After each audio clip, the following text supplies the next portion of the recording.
Bonjour à tous, bienvenue dans un nouvel épisode. Je suis Jessica Trocmé, UX UI Web Designer. Aujourd'hui, je vais vous montrer 10 sites, 10 ressources en icônes gratuits. Et je vais aussi vous parler d'un site avec lequel je crée mes icon fonts, mes polices d'icônes. Allez, intro.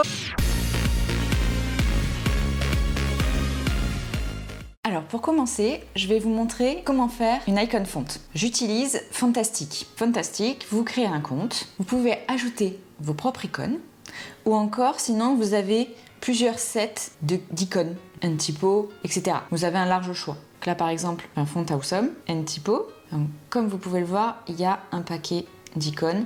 Vous sélectionnez les icônes que vous souhaitez dans votre font, tous les icônes. Vous voyez, il y a vraiment différents styles. On va refermer un petit peu pour mieux voir les suivants. Ensuite, vous allez pouvoir ajouter d'autres icônes. Donc là, vous voyez, il y en a quelques-uns que j'ai activés. Donc vous pouvez désactiver, activer les packs d'icônes que vous souhaitez, qui vous intéressent le plus. Donc là, vous voyez ceux que j'ai déjà activés. Au niveau des sets, du coup, vous pouvez ajouter donc les icônes. Une fois que vous avez fait toute votre sélection d'icônes, vous allez pouvoir customiser votre font. C'est-à-dire, vous allez pouvoir donc modifier les noms associés, donc ce sera les noms de classe associés à vos icônes. Et plus bas, vous allez pouvoir choisir entre deux types d'encodage. Vous aurez soit le code latin, soit le code PUA. Moi, je préfère le code PUA parce qu'avec juste ABCD, au bout d'un moment, c'est plus limité qu'avec le code PUA où du coup, on est vraiment en chiffres, en lettres. Ça va beaucoup plus loin. Et enfin, vous pouvez publier votre font.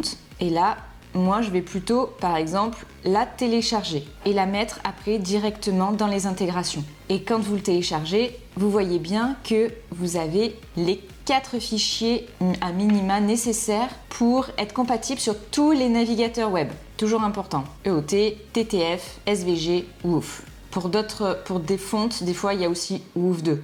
Là, après, vous pouvez ouvrir une page HTML qui est générée avec la liste de tous les icônes que vous avez mis dans votre font. Donc ça, c'est intéressant en fait d'avoir cette page HTML que vous allez pouvoir donner après à vos clients pour qu'ils puissent trouver les icônes qu'ils souhaitent et la classe qui serait associée au niveau du bac. Ensuite, on a un autre site que j'adore. J'en ai déjà parlé lors d'une autre vidéo où j'avais présenté les ressources que j'utilisais le plus souvent.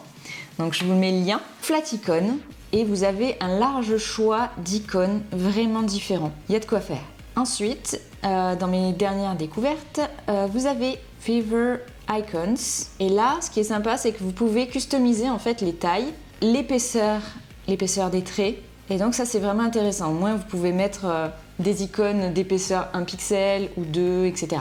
Donc ça, c'est vraiment sympa. Après, là, vous pouvez récupérer les SVG pour chaque icône. Vous cliquez sur un icône et hop, vous avez le SVG qui est téléchargé automatiquement. Maintenant, Yon Icons, un autre type. IcoFont, comme vous pouvez le voir, il y a aussi un large choix. Je vous mettrai tous les liens des sites dans la description. Donc c'est vraiment intéressant parce que là, du coup, on est vraiment sur des icônes gratuits. Là, Icon Scout. Vous avez aussi des illustrations et des packs d'icônes. Encore un autre, Remix Icon. Là, vous avez des styles en filaire ou plein.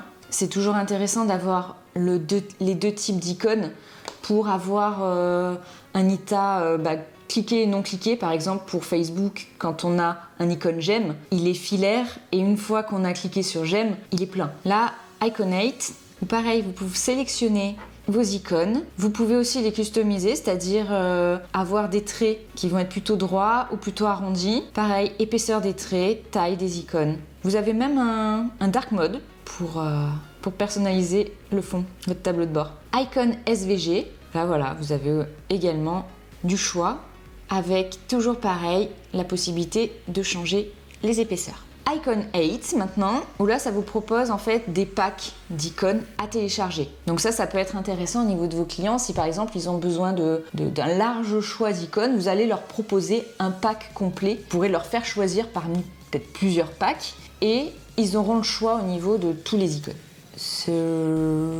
The Noun Project, là on a aussi des icônes intéressants qui changent. Il y a différents styles en fait avec différents créateurs. Ça me fait penser à Flaticon un peu aussi, puisque de même sur Flaticon il y a différents créateurs. Et là, ZYcon avec des sets complet d'icônes.